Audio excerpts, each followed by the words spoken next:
Hello and welcome everyone to our ABAP on Hana come S4 HANA course on Eclipse with CDS and AMDP. So this will be a demo session of this live training where we are going to cover an end-to-end course on ABAP on Hana come S4 HANA.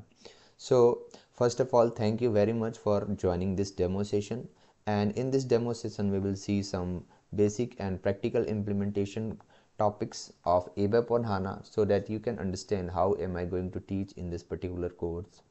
So first of all, we need to understand what is HANA and why HANA. So what is HANA?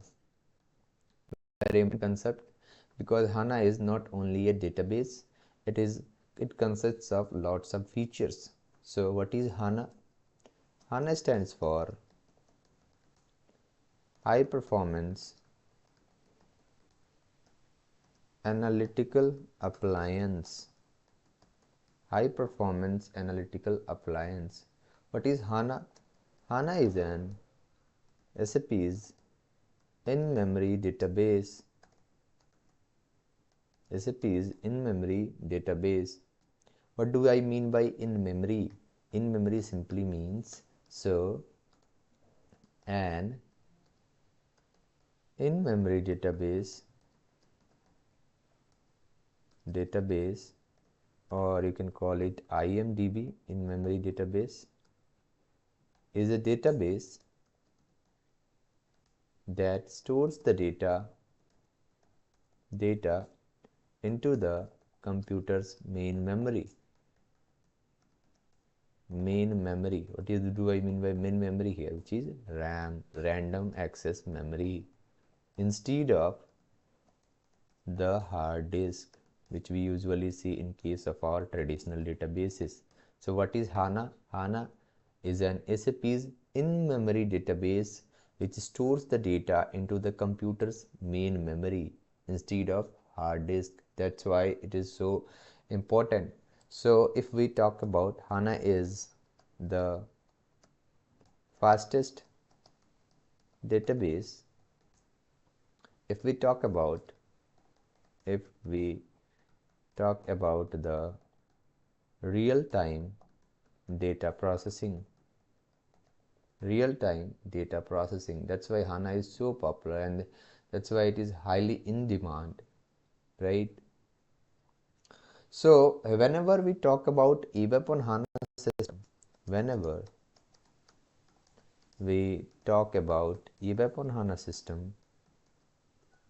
system, what is our primary goal? Our primary goal always becomes to push down our code incentive logic into the HANA so that we can utilize the full potential of HANA DB.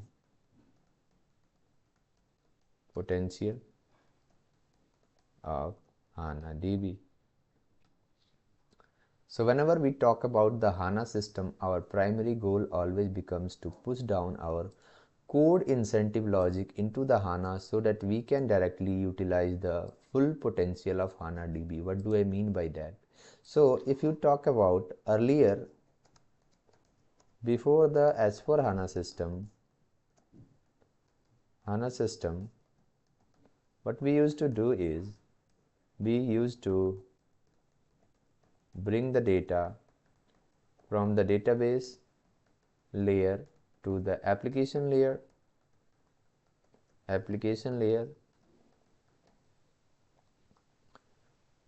which was also known as data to code paradigm.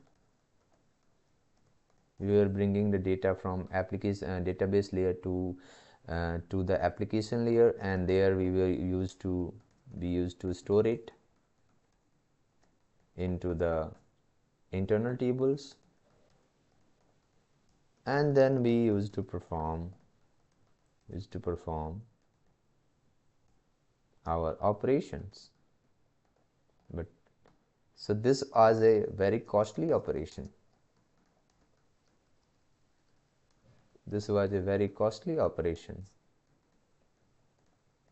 resulting into the low performance of the SAP system. But now with HANA coming into the picture,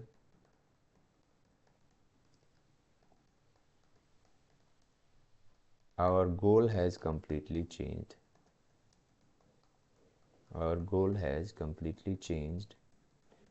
To utilize the database layer effectively.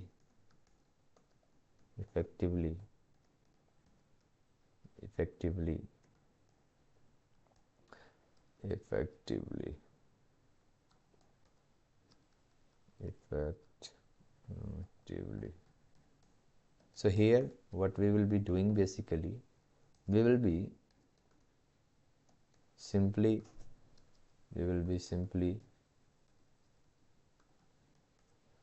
sending the inputs from the users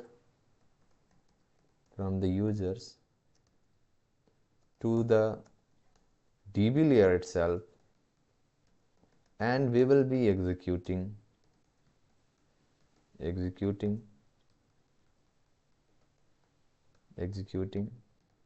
our code incentive logic directly on the HANA layer, which is now called code to data paradigm.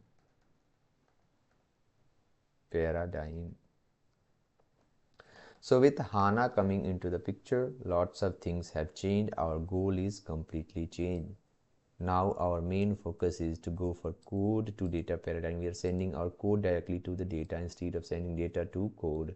So our data is also there. Now since the data is also there on the database layer,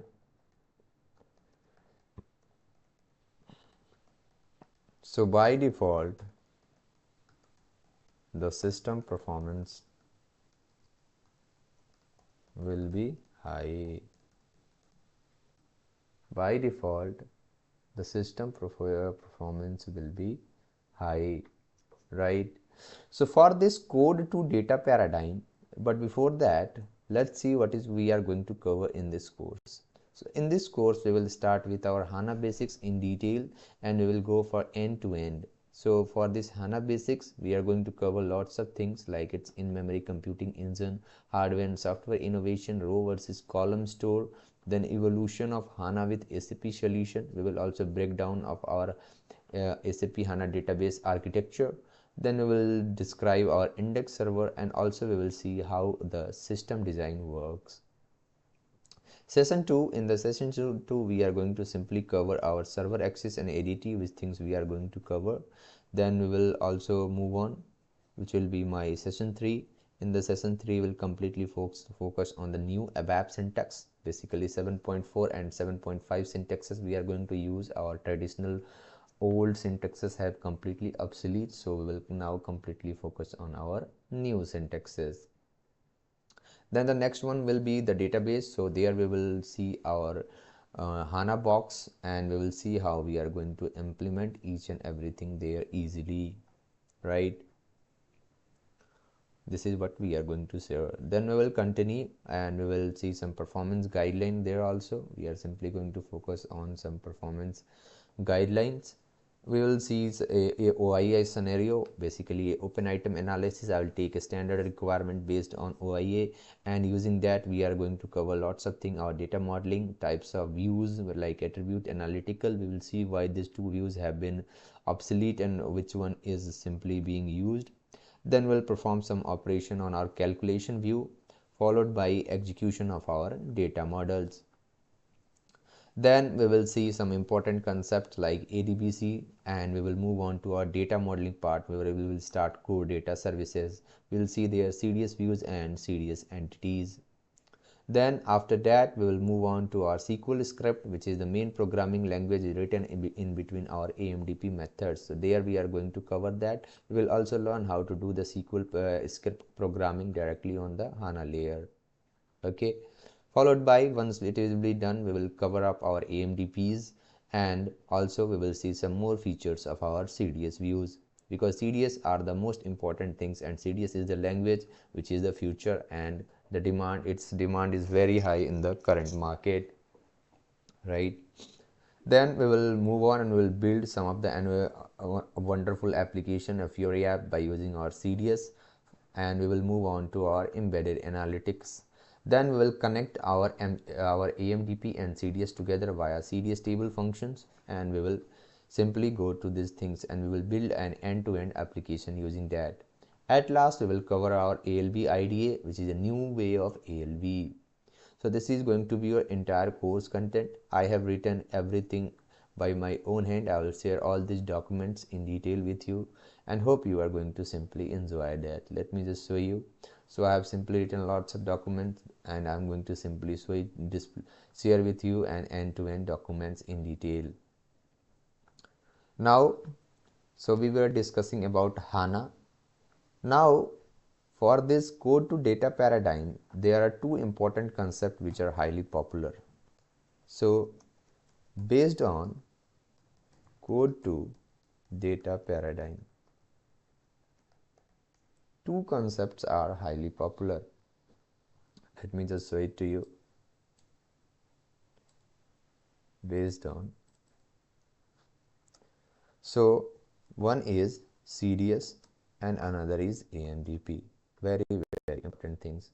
So if I talk about what is CDS, so let's understand this concept. CDS stands for Core Data Services. CDS stands for Core Data Services, right? CDS stands for Core Data Services. And then if we see this part in detail, what we will see here is that when we create a CDS view,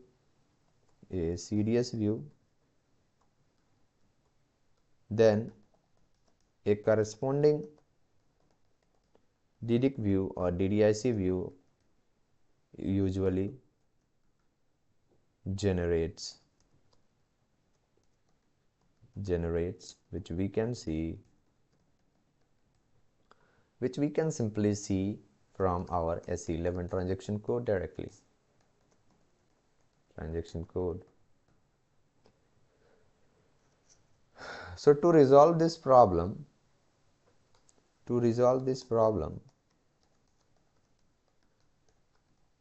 what SAP did, SAP made this CDS view as obsolete,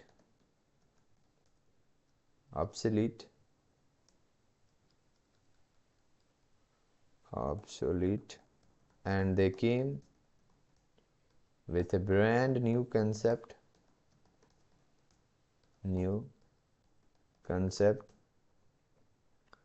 they came with this brand new concept,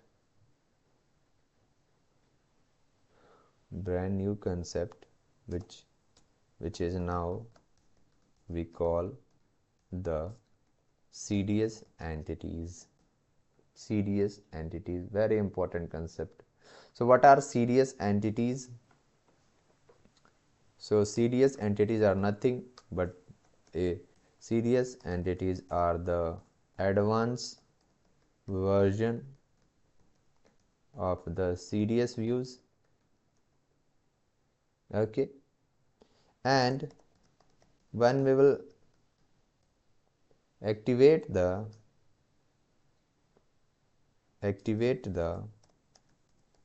CDS entity, a corresponding HANA view is now generated. HANA view is generated instead of the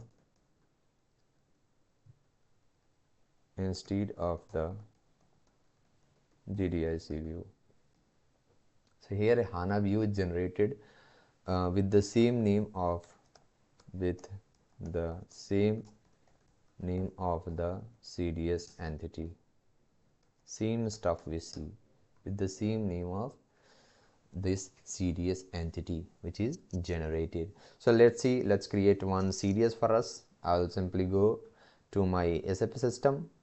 Now one more important stuff for this course. Our entire course will completely be only on the ADT tool on Eclipse. We are not going to go for GUI from our SAP system. We will only focus on Eclipse. We will use Eclipse for everything.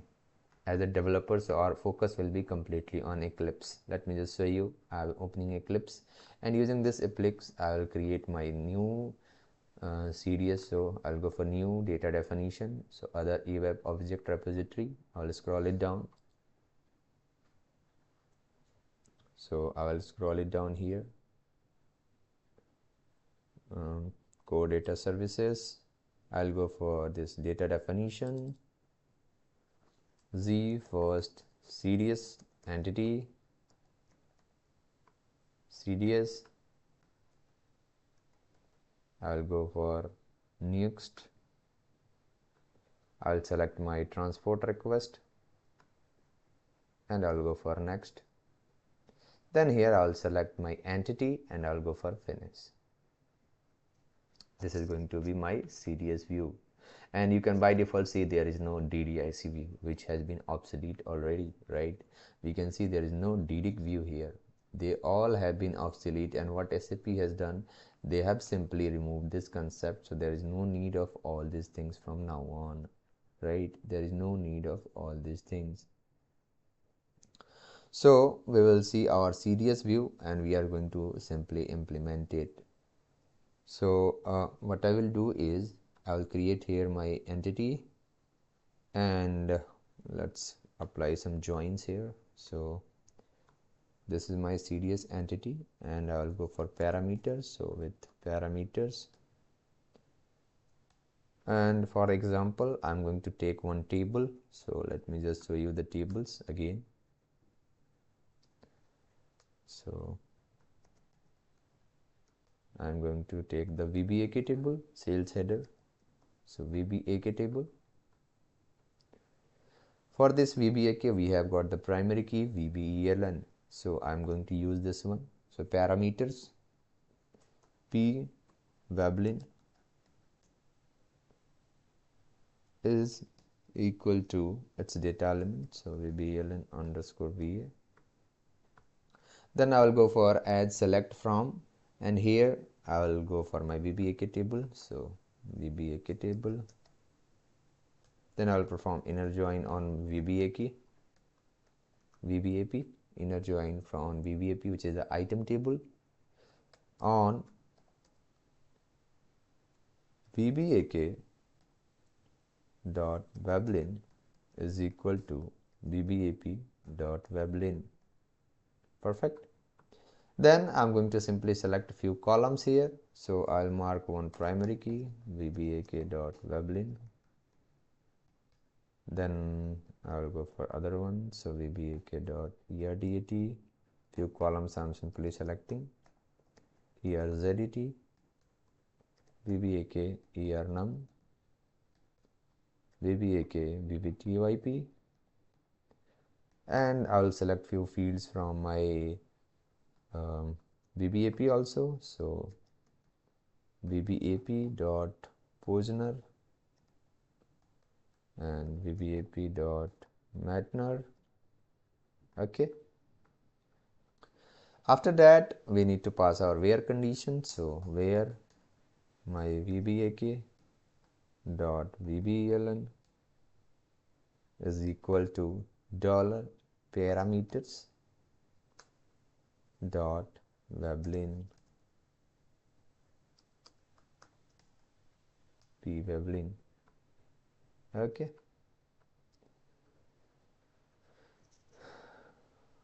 Okay. So let's activate it and let's see that.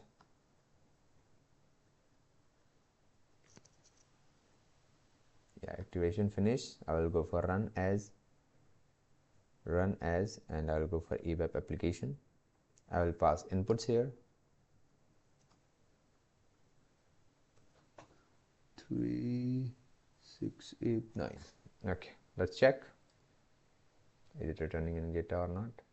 Yes, we are getting the records. So this is a corresponding CDS entity that we have created. We have created this corresponding CDS entity. So I hope you have enjoyed this demo session. This was how HANA comes into the picture. This is what we are developing, a data model directly on the HANA layer. This Eclipse is what which is connected with the HANA directly, and we are able to execute this model directly on the HANA layer itself. So this is going to be your course content, which we are going to cover here, where it is, which we are going to cover here. And I'm completely sure you will definitely love and enjoy this session. So thank you very much for watching the demo session. Okay, we will meet again.